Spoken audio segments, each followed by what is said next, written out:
오늘은 그 전방, 선교에서 전방, 옛날에는 전방하면 굉장히 한국에서 멀리 떨어진 곳, 지리적인 전방을 말했지만 지금에서 말하는 전방은 그런 지리적인 전방이 아니고요. 복음이 지난 2000년 동안 복음이 가고 전파되고 해서 마지막 남은, 최후로 남은 그 지역, 선교적인 용어로는 미전도 지역이라고 합니다. 이 지역이 전방이에요. 여러분, 전쟁에도 그렇지만 이렇게 전방이란 이 최후의 보루인데, 최후의 보루는 전쟁 중에 우리가 다 잃고 요거 남은 것, 요것만큼은 내가 절대로 뺏기지 않겠다 해서 꽉 잡고 있는 것을 최후의 보루라 그래요. 최후의 보루가 무너지면 그 전쟁도 지는 거예요. 이제 쉽게 말하면 전 세계 아프리카의 절반 이하, 북미와 남미, 오세아니아, 아시아의 많은 지역, 유럽까지 다 복음화가 되었는데 남아있는 지역, 이슬람권, 힌두권, 불교권, 이 지역들이 남아있어요. 근데 그냥 남아있는 것이 아니라 너무너무 강하게 절대로 이 지역은 내주지 않겠다는 아주 강한 사수의지가 강한데, 우리는 선교하는 우리들은 주님이 오시기 전에 어떻게 하든지 저 지역을 뚫고 들어가야 돼요. 그래서 선교적인 용어로 저항지역을 stronghold라고 합니다. 여기 stronghold라는 말은 쉽게 말하면 영어로 strong 할 때 여러분 힘이 세다 꽉 할 때 strong 하거든요. 그 다음 hold, 잡다, 꽉 잡고 있는 것. 이 두 단어 합쳐서 stronghold예요. 다시 말하면 저항지역이라는 것은 자기들이 갖고 있는 그 영역을 끝까지 안 주게 딱 잡고 있겠다는 거예요. 여기는 들어오지 못하게. 그래서 온갖 방법을 동원해서 선교가 이루어지지 못하게 하는 것이 사탄의 전략입니다. 그럼 우리가 이런 사탄의 전략을 보면서 그러면 어떻게 돌파를 할 것이냐, 돌파를 해야 되냐, 포기해야 될 것이냐. 그래서 이제 그 오늘 제목이 어떻게 돌파할 것이냐 이거예요. 자, 돌파란 말도 재밌어요. 돌파란 말도, 돌파라면 영어로 breakthrough 이 말인데 이것을 두 개 단어가 붙인 거예요. 뭐 하나는 break 할 때 확 부셔서 깨는 것을 break라고 그러죠. break, 깨라. 그 다음에는 through 할 때는 안으로 뚫고 들어가는 거. 그러니까 쉽게 말하면 이 사탄은 마지막 보루를 꽉 잡고 있는데 우리는 선교적인 돌파를 위해서는 이 사탄의 보루를 뚫고 그 다음엔 안으로 들어가야 돼요.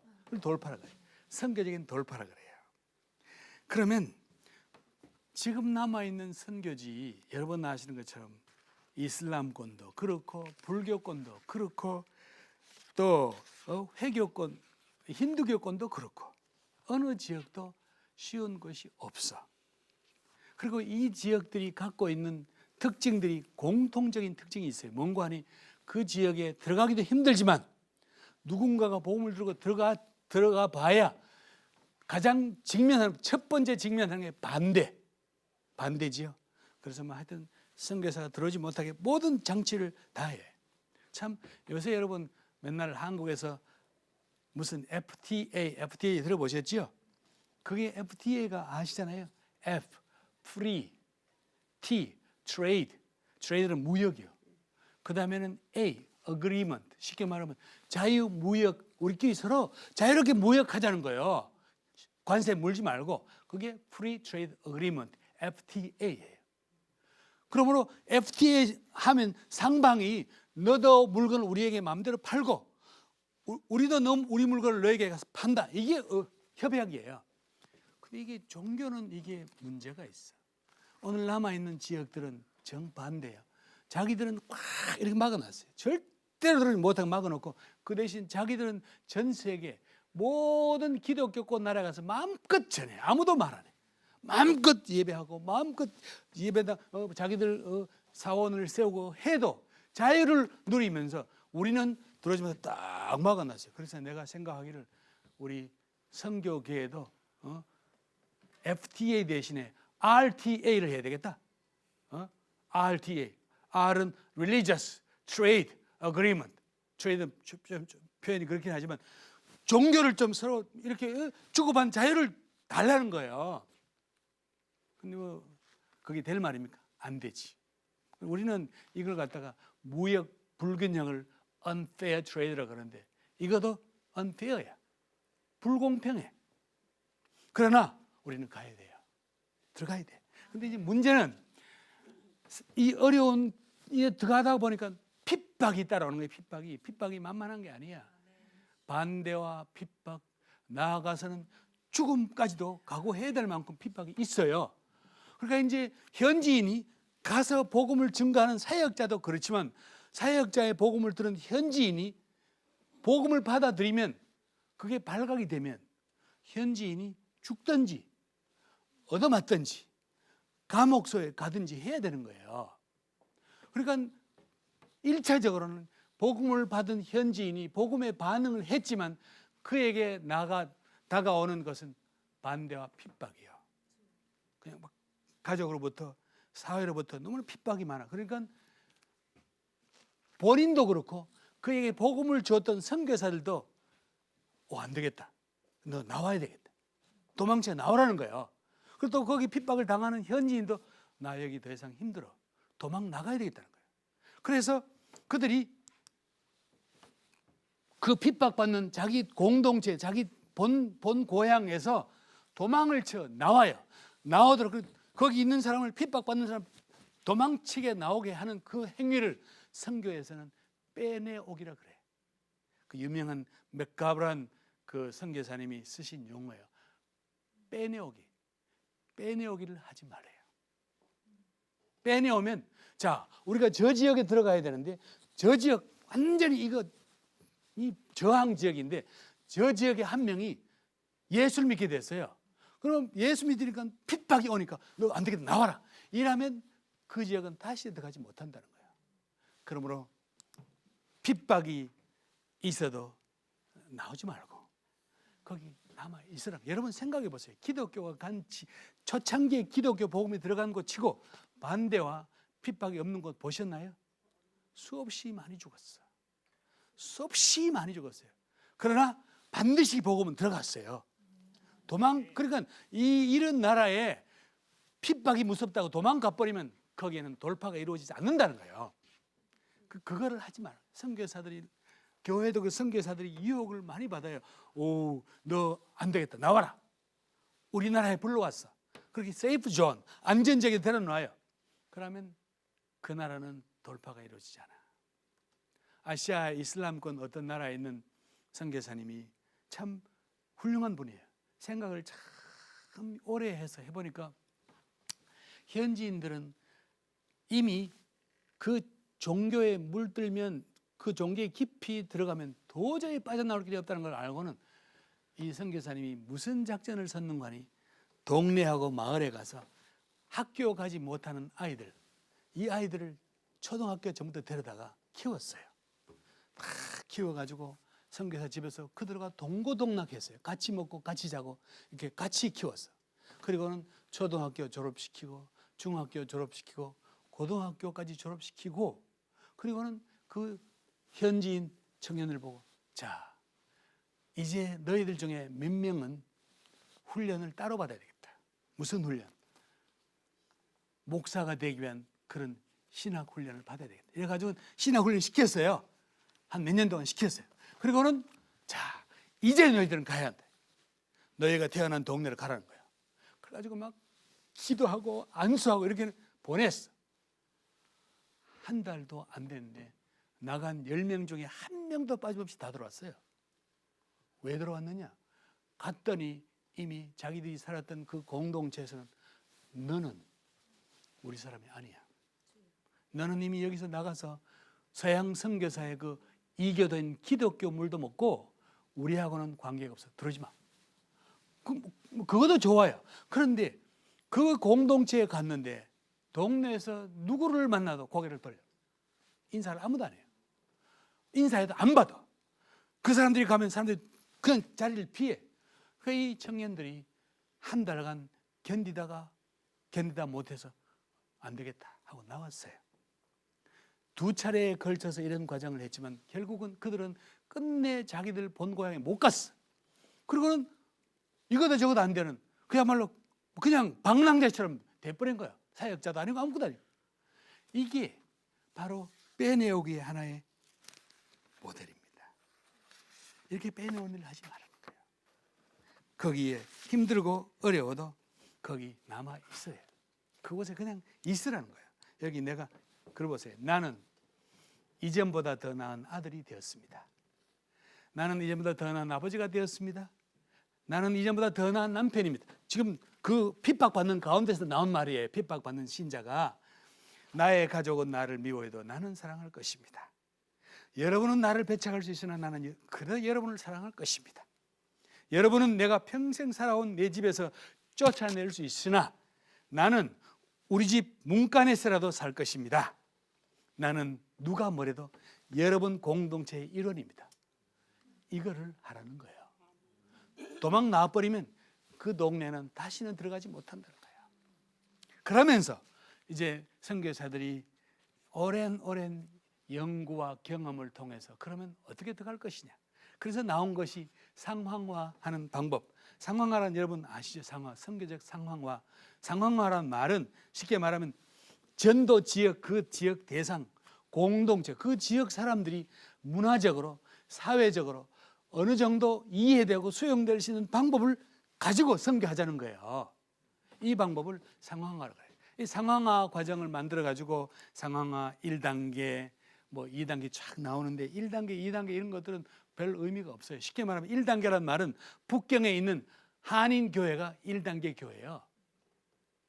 그리고 또 북경 가면 중국 교회는 중국 교회인데 중국 말을 쓰기는 쓰는데 뭐 중국 현지인과 아무 관계없는 교회가 또 있어요. 그런 교회가 상황화 2단계 교회예요. 3단계 교회, 3단계 상황화 3단계는 조금 더 진전된 것인데 이것은 무엇인가 하니 현지 말도 쓰고 현지인들이 이 교회가 이게 완전히 서양 교회거나 이런 느낌을 주지 않게 하기 위해서 교회에서 사람들이 현지인 전통 옷도 입고 그다음에 현지인들이 즐겨 부르는 그 멜로디 가지고 현지 노래 부르고 이렇게 해서 현지인들 하여금 기독교는 이거 완전히 서양 종교거나 이런 느낌을 주지 않게 하는 것이 3단계예요. 이까지는 용납이 돼요. 뭐 그건 아무 큰 게 아니에요. 문제는 우리가 이제 문제가 아니라 좀 더 적극적으로 4단계 상황화 4단계가 이게 무엇인가 하니 선교지에 가서 이들에게 들어가기 위해서는 성경에 이 성경적으로 배치되지 아니하는 어떤 현지인 문화, 종교 형태 이런 것을 우리가 다 수용하면서 선교하자는 거예요. 쉽게 말하면 이런 겁니다. 여러분 한국에 아마 이거 얘기하면 혹시 어떤 분들은 또 욕할지 몰라. 생각해 본 거예요. 한국에 초창기에 서양 선교사들이 왔는데 한국 사람들이 대부분 제사를 지내고 있었어요. 집에서 조상 제사. 선교사들이 보는 게 이거 완전히 이거 귀신에게 절하는 것 같거든. 그래서 이거 하지 마라. 조상 숭배, 이거 조상 숭배다. 제사를 절대로 못 지내게 했어요. 그랬더니 전통 수천 년 전통을 지켰던 한국 사람들이 이거 기독교 이거 완전 이놈들이 완전히 불효막심은 후레 자식들을 이런 생각을 했어. 만일에 그때 선교사들이 이 방법을 썼으면 어떨까? 여러분, 우리도 조상을 사랑합니다. 우리도 조상을 존경합니다. 우리도 조상이 돌아가신 날을 기념합니다. 우리는 그날을 추도일이라고 그럽니다. 밥 같이 차려놓고 같이 기도하는 것이나 제사하는 거 뭐가 차이가 나는 여러분? 그렇잖아요. 그러면서 같이 밥 차려놓고 자 우리는 이렇게 하는데 했으면 훨씬 더 한국 이 초창기의 사람들이 기독교에 대한 거부감이 없을 뻔 했지 않겠어요 여러분? 이런 방법을 쓰는 것이 4단계 상황화라는 거예요. 자 이슬람권에 선교하러 갔는데 무슬림들은 돼지고기는 절대로 안 먹습니다. 아주 돼지고기는 보지도 않으려 그래요. 그런데 이슬람들 그 앞에서 사람들이 다 보는 앞에서 삼겹살을 구워 먹었다 생각해 보세요. 이거는 선교 끝이요. 돼지고기를 안 먹는 것은 그들의 종교적인 것도 되지만 문화적이에요. 그 자기의 사회 하나의 생활이에요. 그런데 거기 가서 나는 괜찮아 우리 기독교는 다 먹어 뭐든지 먹어보시라고. 힌두교가 있는 불교 이 인도에 가서 선교하는데 인도 사람은 소를 그렇게 신성시하는데 그 앞에서 소고기 딱 소갈비 먹어보라고 그러지. 그러니까 이거 먹지 않고도 선교할 수 있지 않는 얘기예요. 그게 상황화 4단계예요. 상황화 4단계가 그런 거예요. 그리고 이슬람권에 가 있는 일하는 사람들이 선교사들이 아니 무슬림들처럼 기도할 때 손 들고 이렇게 무릎 꿇고 기도하면 안 되나요? 안 됩니까? 기도하는 폼, 모양은 중요한 게 아니에요. 내용이 중요하지. 그러므로 이슬람들이 땅에 코를 박고 기도하면 우리도 땅에 같이 코를 박고 기도하고, 예? 이슬람들이 금식하면 세상에 그 금식하는데 금식이 여러분 말이 금식이지 그건 정말 고문입니다. 그들의 신앙이 참 특출해요. 그 무더운 날, 그 뜨거운 날 행여라도 내가 무의식 중에 물은커녕 밥은커녕 침이라도 삼킬까봐 입속에 나무를 크게 씹어가지고 그 나무에 맛이 없는 나무에 침이 가득 이제 베면 나무를 탁탁 버텨요. 하루 종일 한번 해보세요. 이거 고문 정도가 아니에요. 그렇게 신앙적인 관습을 지켜가는 그 사람들 앞에서 우리 기독교인은 자유함이 있어요. 그러면서 시원한 코카콜라를 쫙쫙 마셔보시라고 그러면 끝이야. 성경 끝이야. 그거를 하지 말자는 거예요. 그거 안 하면 선교 안 되냐 이거지. 예? 한국에서 전 세계적으로 저는 그때 참 마음이 안 좋아서 솔직히 말해서 원관이 이슬람교에서는 라마단이라고 있어요. 그 정말 중요한 행사예요. 1년에 한 번씩 한 달간 기도하는데 그때 모든 전 세계 이슬람들이 같이 기도해요. 참 중요합니다. 그런데 그때 기독교에서 뭐가 나왔는가 하니 라마단 기도 운동이 나왔어. 좋은 일일 수도 있습니다. 그런데 그거는 무슬림 편에서 볼 때는 이거 너무너무 자기들의 관습을 그냥 모독한 일인 거예요. 이게 쉽게 말하면. 자, 예를 들어서 우리가 부활절을 지키는 부활절 기념 주간에 다른 종교, 불교 같은 사람들이 나서 예수는 안 죽었다 하고 한번 부활절 말고 뭐가 있을까? 다른 행사를 한번 한다고 생각해 보세요. 크리스마스 전 세계가 기쁘게 막 즐겁게 하는데 그때 예수는 하나님의 아들이 아니야 하고 역 크리스마스 행사를 다른 종교가 한다고 해보세요. 여러분 기분이 어떤가? 이런 거를 하지 않으면서도 우리가 선교할 수 있지 않느냐 이거죠. 그렇잖아요. 안 해도 선교할 수 있는데 왜 우리가 그렇게 현지인들 종교를 그렇게 철저하게 무시하면서 그들의 자존심을 상하게 하면서 선교를 해야 되냐 말이지. 저는 참 철이 없어가지고 저는 지금서 생각하면 나는 지금도 그 생각만 하면 자다가도 등허리에 식은땀이 날 정도로 내가 아주 그런 경우 있어요. 뭔가 하니 힌두교도 마찬가지고 이 무슬림들도 마찬가지고 이렇게 예수 믿겠다는 소리 참 잘해요. 쉽게 해요.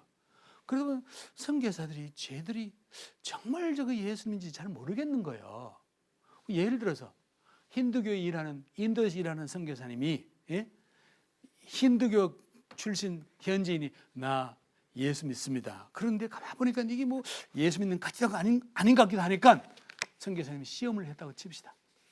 하루는 그 사람을 집으로 초대해가지고 밥상에다가 그냥 찌개를 만들고 그 찌개에다가 돼지고기, 소고기를 잔뜩 넣어가지고 찌개를 만들어봤다 생각해보세요. 어떻게 되겠나? 인도 사람이 힌두교도가 알았으면 어떤 느낌을 가질까? 제가 그랬거든. 현지인들, 무슬림 형제 아이들이 도대체가 쟤들이 예수를 믿는다고 하는데 진짜인지 모르겠는 거예요. 그래서 하루는 몰래 어디 가서 힘들게 돼지고기를 구해가지고 맛있는 소스에다가 돼지고기를 넣어서 촥 돼지고기를 저으면 맛있어요. 여러분 소고기보다 훨씬 맛있거든요. 찌개를 만들면 맛있게 해가지고 같이 밥 먹는 밥에다가 돼지고기 소스를 쫙 뿌렸어. 그들이 이렇게 탁 먹어보더니 현지인들이 무슨 고기인데 이렇게 부드럽고 맛있네요. 너무너무 좋아하는 거야. 그럼 내가 가만히 있으면 될 텐데 내가 시험할 목적을 했으니까 그거 무슨 곡인지 알아? 그랬더니 무슨 곡이냐? 그래서 내가 이거 돼지고기야. 막 밥을 막 먹던 찰나인데 한 숟가락씩 먹고 난 뒤에 숟가락을 손을 탁 넣더니 얼굴들이 너무나 엄석하게 뒤로 물러앉아. 다시 교회에 나온다는 아이들이요. 청년들인데. 그래서 내가 먹어. 그랬더니 배부르대요. 배부르다는 거예요. 여러분, 그것은 제가 할 일이 아니었습니다. 그는 정말 잔인한 일이었어요. 그런 짓 하지 않는 거예요. 그게 상황화 4단계, 5단계입니다. 그렇다고 뭐 현지 문화를 다 받아들일 수 없어. 왜냐하면 우리가 해보니까 아프리카 사람들이 대부분 무슬림이 아니라도 아프리카 사람들 중에는 와이프를, 부인을 한 명 이상 가진 분이 많아요. 특히 이 젊은 아이들이 어린 나이에 자기 친구들은 벌써 와이프를 2번, 28밖에 안 되는 2번째 와이프, 30살 되는 3번째 와이프 이렇게 막 데려가니까 내가 우리 교회에 나온 아이들 보고 너희는 절대로 와이프 하나 외에는 안 된다. 그랬더니 나중에 얘들이 고민하다가 와가지고 미스터 유, 성경에 어디에 한 남자가 와이프를 하나만 두라고 나옵니까? 그래서 내가 야, 성경에 봐. 창세기부터 그런즉 남자가 그 부모를 떠나서 여자와 둘이 합하여 한 몸이 될지라 그랬잖아. 이렇게 했어요. 그랬더니 청년들이 가만히 듣더니 믿음의 조상 아브라함은 와이프가 몇 명이에요? 딱 그러는 거예요. 그래서 내가 야, 아브라함은 와이프가 한 명 아니잖아요. 그래도 그 다음 아브라함과 다윗의 자손 예수 그리스도. 다윗은 와이프가 몇 명이에요? 딱 나와. 그럼 내가 궁지에 몰리잖아. 그러면 내가 야, 듣고 보니 그렇네. 그럼 너도 한 명 더 해라. 이렇게 하겠냐고 내가. 그게 되겠냐고 여러분. 그거는 상황화가 아니잖아. 이런 것은 우리가 수용할 수 없는 일 아니에요. 그러나 수용할 수 있는 것은 해가면서 그들 종교와 그들 사회와 그들 공동체에 어떤 모멸감을 주지 않는 방법을 가지고 선교하는 것, 이게 선교적인 상황화야. 그래서 그들 가운데 우리가 이방인으로, 외국 사람으로, 거부해야 될 대상자로 인식되지 않도록 해서 가서 가까이 접근해서 복음을 증거하는 그것을 위해서 상황화가 필요하다는 거야.